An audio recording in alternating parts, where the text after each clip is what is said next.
Madina Cheikhu Tijaani makaanu leer bi dalal ak di teral mboolem yonent yi awliyaa yi Mawlaaya Cheikh ne mengook ardul qudsiyu Madina Cheikhu Tijaani waaw makaanu leer bi dalal ak di teral mboolem yonent yeek awliyaa yi Mawlaaya Cheikh ne mengook ardul qudsiyu fecca Medina Cheikhu Tijaani makaanu leer bi dalal ak di teral mboolem yonent. Chers téléspectateurs de Medina Cheikh TV, assalamu alaikum. Nous sommes ravis de vous retrouver pour cette édition spéciale consacrée au Mawlud 2024 à Medina Cheikh Tijani,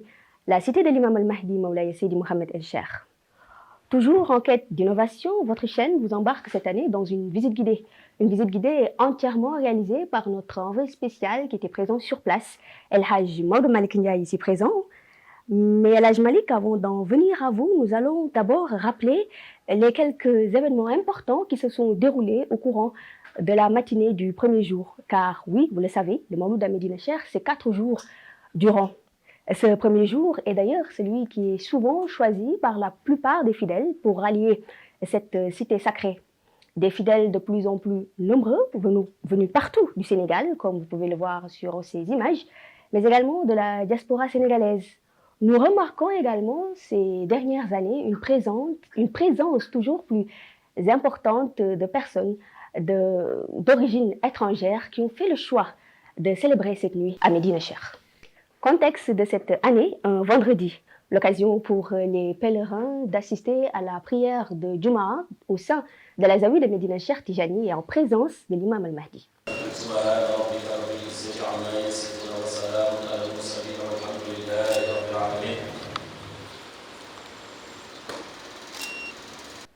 Ce sont ces prières de Seydi Mohamed El Cheikh qui vont nous servir de transition pour évoquer un autre moment de ferveur. Il s'agit de la Hadratul Jumu'ah, une séance qui a vu la présence de nombreux fidèles venus y assister, toujours au sein de la Zawiya de la dite cité et en compagnie de l'imam al-Mahdi.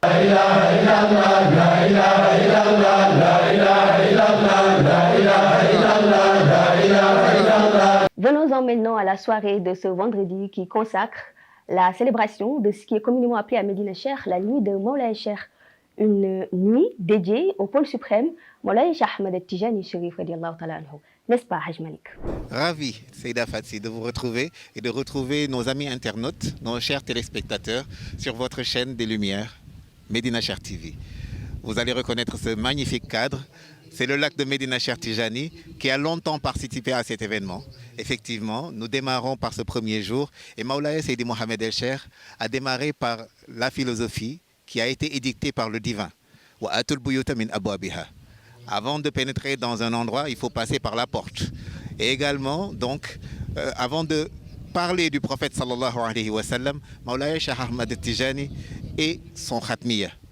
Mawlaya Seydi Mohamed El Cheikh a pris donc comme credo de passer d'abord par son khatmiya, par son katmiya également, avant d'en arriver au prophète de l'islam, ici, durant la nuit du Mawlud. Le premier jour donc, le premier de ces 4 jours de Mawlud sera l'événement phare qui démarre donc par la nuit de Maulana Cheikh Ahmed Tijani, mais également par la clôture du Bourd qui a été scandée durant ces premiers jours du mois du Mawlud. Nous allons donc suivre ces 4 jours, mais démarrons donc par ce bel événement qui est la nuit de Maulana Cheikh Ahmed Tijani.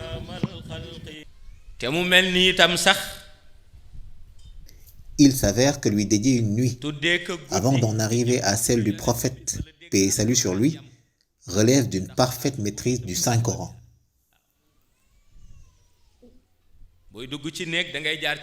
En effet, ce dernier stipule: entrez donc dans les maisons par leurs portes. Celui en l'honneur de qui nous célébrons cette nuit est Khatmiyatul Makhtoum, Barzaqul Makhtoum, Tajul Arifina, Imamul Arifina, Imamul Muqarrabina, Bahrul Buhuri, Haqiqatul Makhtoum, c'est Mawlaya Cheikh Ahmad Tijani Chérif. di Khatmiyatul Maktoum, di Haqiqatul Maktoum, mooy Mawlaya Cheikh Ahmad Tijani Chérif. Le premier jour donc, Sokhna Fassi, qui a marqué cette belle entrée en scène, qui est la nuit de Maulana Ahmad Tijani. Mais après cet événement, vous voyez toujours ce beau cadre ici à Saint-Louis du Sénégal, dans la contrée de Médina Cheikh Tijani, où nous entrons sur le deuxième jour. Le deuxième jour, bien entendu, il sera marqué par un événement qui est offert par Maulaya Seydi Mohamed El Cheikh aux disciples de la Daïratul Iman. L'université de Médina Cheikh Tijani, qui est un événement qui honore certains disciples de la Daïratul Iman, notamment des enfants qui font des prestations remarquables et qui donc nous ont étonnés par tout ce qu'ils ont montré ici en termes de savoir-faire et en termes de créativité. Mais après cela, bien entendu, le programme continue sur le deuxième jour avec la projection du film sur Masih ad-Dajjal, conformément aux enseignements de l'imam al-Mahdi al-Muntazar, et un film entièrement réalisé par les disciples de la Daïratul Iman. Nous sommes des novices en matière d'écriture de scénario. Et peut-être pas seulement, mais dans le domaine d'écriture quand même, nous sommes habitués à écrire des textes. Mais concernant Dajjal, je dirais que c'était très facile. À cause de quoi l'enseignement de base qu'on a utilisé pour écrire le scénario. Parce que la façon dont Sang bu tedd bi Mawlaay Seydi Mohamed El Cheikh a révélé l'enseignement de Dajjal, vraiment c'est extraordinaire. Donc vraiment c'est une histoire qui est racontée par un spécialiste. On se base juste sur la chronologie du récit tel qu'il a été rapporté. Et nous, on ne fait que peut-être créer des personnages, créer les conditions qui vont le faire correspondre à un film audiovisuel. Au-delà même de la qualité du travail, je suis aussi impressionné par la puissance des enseignements, la puissance du récit et comment ça a été théâtralisé à travers ce troisième épisode de Dajjal. Mais c'est vrai que quand on rapporte ça également à l'actualité qui court en ce moment avec Gaza et un peu tout le peuple palestinien aujourd'hui qui subit les bombardements israéliens et qu'on voit comment est-ce que dans ce troisième épisode, l'imam Mahdi, à travers le pouvoir mystique, arrive à prendre le pouvoir sur cette alliance occidentale, ben, ça donne des frissons tout simplement. C'est des frissons qu'on a ressentis au moment du visionnage de ce troisième épisode. Donc je dis vraiment bravo. Venons-en maintenant au jour phare, vous l'aurez deviné, nous parlons du Mawlud. Mais avant d'en arriver à la nuit qui est dédiée au prophète Mohammed sallallahu alayhi wa sallam, revenons un peu sur certains programmes qui se sont déroulés au courant de cette journée, des programmes tout aussi attractifs les uns que les autres. Effectivement, en commençant d'abord, Seyda Fassi, par saluer à nouveau nos téléspectateurs, nos amis internautes, mais également en confirmant ce que vous dites par ces images que l'on va vous montrer de la visite du musée Al-Mahdi. Le musée Al-Mahdi, qui est donc un espace de stockage, on va dire, ou d'historisation de quelques faits importants qui se sont déroulés dans la Hadarat de la Daïratul Iman. Nous avons deux perspectives à considérer. Lorsque nous abordons des sujets comme les mystères de l'univers ou la réalité mohammedienne, ils nous sont présentés comme une projection visible devant nous. Le musée Al-Mahdi ou l'attraction qu'il ne fallait pas louper lors de ce Mawlud. Qu'avons-nous ensuite?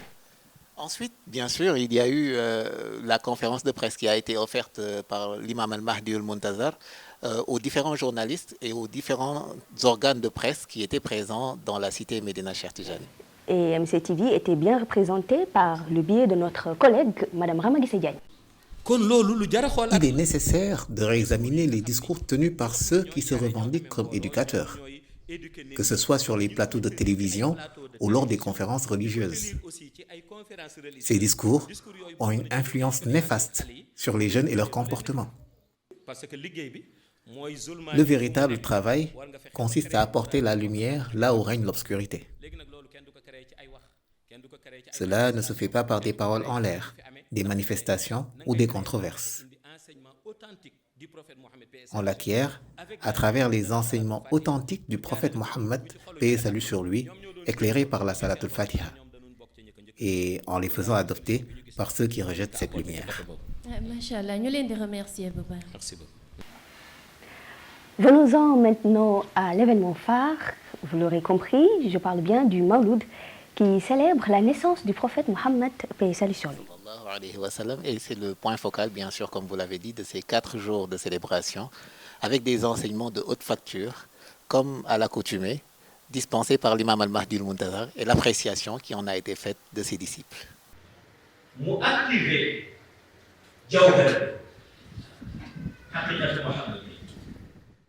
La Haqiqatu Muhammadiyya activa le Jawhar, de qui provinrent 2 synthèses.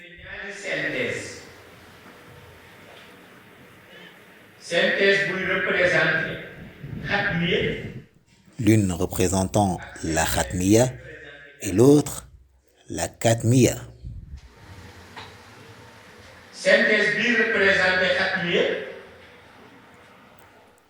De la synthèse représentant la Khatmiya émanèrent les Waliyus. Al-Wali, signifiant le maître, l'auxiliaire.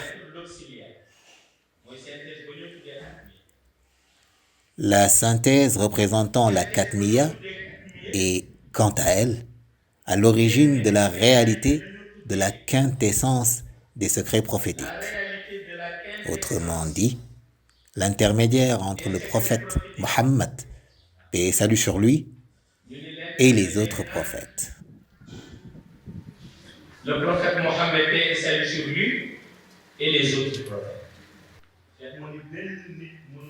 Maulaya Cheikh avait déclaré que nul ne peut prétendre se détourner de lui. En réalité, lui seul peut se détourner de quelqu'un, et non l'inverse.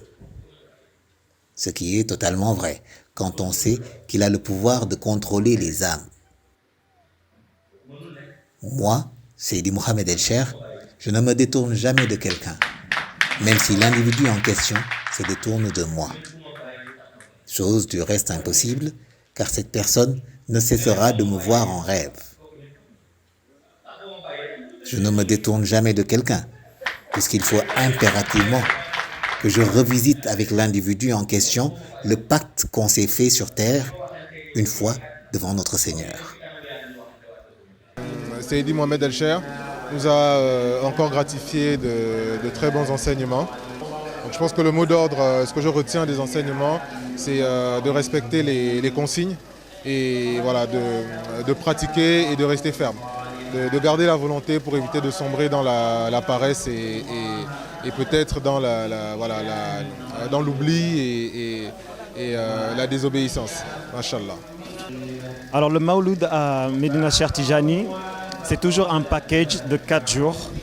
Et nous pouvons dire que c'est une boule de lumière, 4 jours, sous forme de boule de lumière.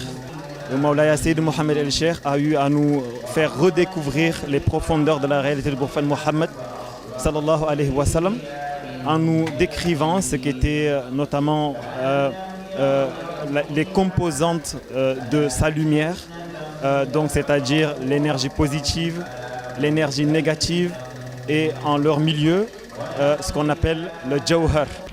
Des disciples qui ont bien assimilé l'exposé de leur guide au courant de cette nuit de Mawlud. Venons-en maintenant à une autre frange de fidèles, car comme nous l'avions évoqué tout au début de cette édition, de plus en plus d'étrangers choisissent Medina Cheikh pour célébrer le Mawlud, chose qui n'est pas surprenante quand on sait que la mission de Seydi Mohamed El Cheikh est une mission universelle. Absolument, une mission universelle et donc dans ce cadre, la cité Medina Cheikh Tijani est devenue une cité cosmopolite. Nous avons eu quand même à rencontrer certains disciples venus d'autres contrées qui ont eu à un peu parler de leur ressenti et de ce qui leur a fait vivre ce Gamou ici à Medina Cheikh Tijani. C'est ma première fois d'assister le Gamou à Medina Cheikh. Bon, j'ai eu à comprendre certains trucs, la spiritualité et la morale. Bon, la cohésion, l'entente, l'ensemble avec les mourides. On a l'habitude de dire mourides. Bon, certains disent que les disciples, les condisciples, bon, il y a l'amour entre les disciples. Mashallah, tabarakallah, j'ai aimé. Et j'ai aimé la façon dont notre cheikh a toujours le temps avec nous et nous partage les zikrs. Et ce ne sont pas les zikrs réguliers, ce n'est pas une seule zikr. Bon, avec ça, j'ai aimé le cheikh, c'est ma première fois de le voir. Mashallah, tabarakallah. Au fait, le gamou ici à Médina Cheikh, je peux dire que c'est un bonus pour moi parce que j'avais une motivation et de la volonté pour Moulay Hassan Mohamed El Cheikh en tant que calife de Cheikh Ahmed Tidjani et Imam Mahdi, le missionnaire de la fin des temps. Donc, je l'avais connu et j'ai cru en lui et je m'étais engagé. Donc, avec la volonté et c'est pas du tout ça ne vient pas du tout de ma force, mais c'est par la grâce de Moulay Cheikh Ahmed Ibn Mohamed Tidjani Chérif Radiyallahu Anhu que j'ai pu faire tout ce parcours pour venir rencontrer l'imam Al-Mahdi et lui prêter allégeance. Bon, en fait, j'ai jamais fait un gamou de 4 jours. J'ai jamais fait un gamou de 4 jours. 4 jours. Et puis tous ces 4 jours, ce ne sont pas des jours comme les autres jours. Donc, je peux dire dans toute l'année, ces 4 jours. Moi, ce qui me motive à venir à Médina Cheikh, c'est surtout l'amour qu'on porte sur notre guide spirituel. C'est fort. C'est un guide qui nous met sur le droit chemin, je peux dire. Ici, quand on vient ici, on parle que du prophète Mohammed sallallahu alayhi wa sallam, de Maulana Cheikh Ahmed Tidjani Chérif, radiyallahu ta'ala anhu. C'est que de la lumière à Médina Cheikh, que du bonheur. Nous voici à la cérémonie qui clôture ces 4 jours de célébration.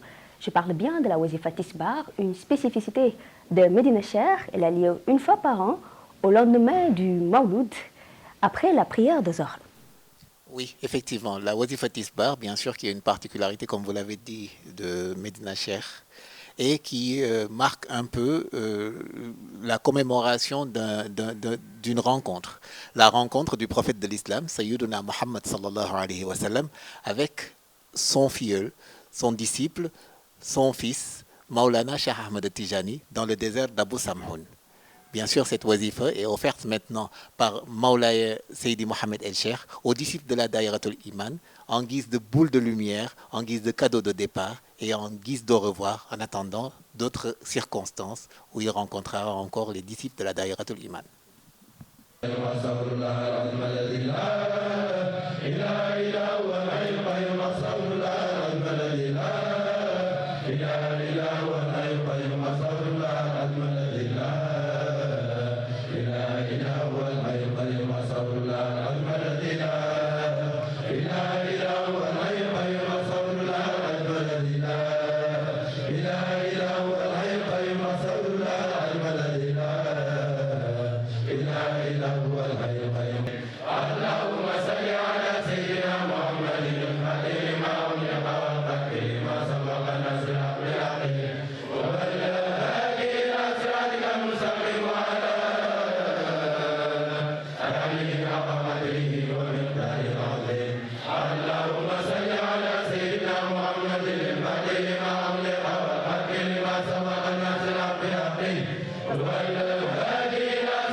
Comme je le disais déjà, durant la nuit de Maulay Cheikh Ahmed Tidjani en 2015, Maulay Cheikh m'a exhorté à ne m'en tenir qu'à ses recommandations et m'a assuré son soutien grandissant quotidiennement.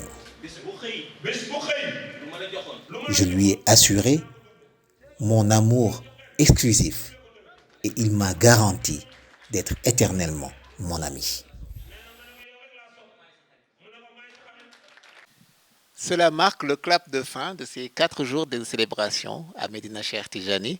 Bien sûr, cela a été un grand honneur pour nous d'avoir pu faire ce travail pour nos auditeurs, nos téléspectateurs, nos amis internautes.